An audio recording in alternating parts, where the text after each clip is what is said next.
Alright. You guys just get me today. So, I'm just going to talk through exercises with a stroke patient who has right upper extremity issues. So, for our acute phase, we would want to do elbow flexion. We would want to do range of motion in all of their joints. But I chose to just focus on the elbow. So, we would want to do passive range of motion on their elbow. So, we would want to be the ones actually moving their elbow. We don't want them to stretch it at all though, so we want to make sure that we tell them that if they are feeling a stretch, then we need to do less than that. We can always also do seated balance. If the person's just right after a stroke, they probably have a little bit of, or they could have some trouble with seated balance. So if we have them sitting in a chair of some kind, and then we can have them just lean in to us and have them sit there for a minute and then lean the other way, just kind of doing like a weight shift, and then leaning the other way and then leaning forward and then back into their chair as well, all four directions. Then we can also do active assisted seated shoulder flexion, so you can actually have them grab their own wrist if they have the strength to do it, which most of the time they're hopefully going to. They may not. But if they do, they can grab their own wrist, or the therapist can grab their arm, and they can just help the other arm lift it up all the way to as much range of motion as they have. And then we can also work with the fingers. We can do opposition, so we can have them touch their thumb to their pinky, and then to ring finger, middle, and pointer. If this is a little bit too easy for them, if their stroke wasn't bad and they have function here still, we can do we can put like therapy in between them, have them pinch the therapy. We can also do that later in their treatment as well. So when they get to the subacute phase, we can work on external rotation on a table, on something like that.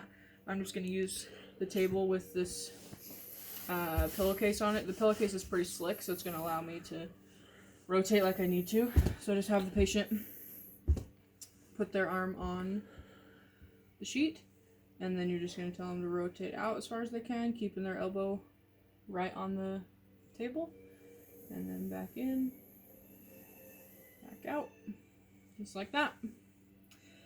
We can also do active wrist flexion, so they can actually just move their wrist. If they need help, they can use their other hand as well, and change it to active assisted. Then for another strength exercise, we can do a shopping bag carry.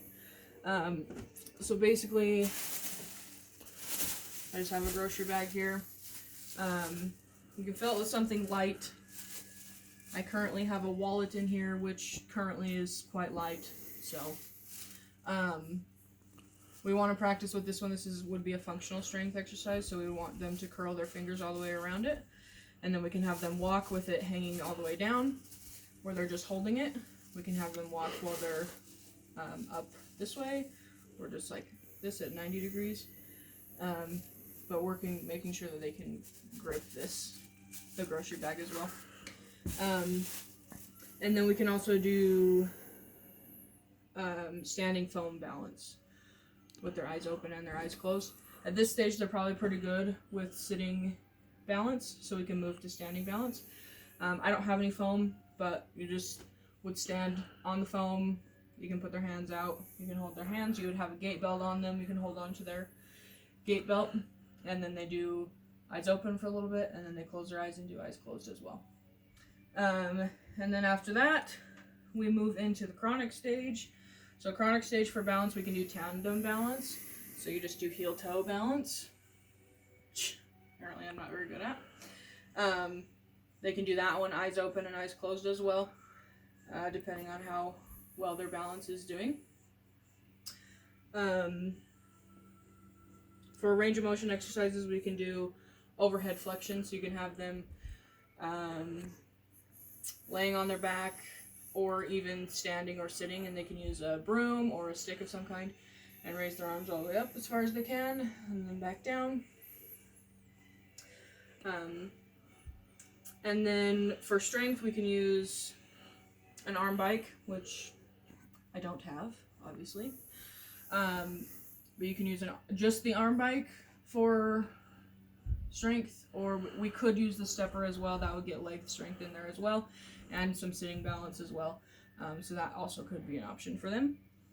And then I would probably also, with a chronic patient, if they are still struggling with some strength, use some type of e-stim, probably like a Russian e-stim, and they can do exercises with the e-stim on as well.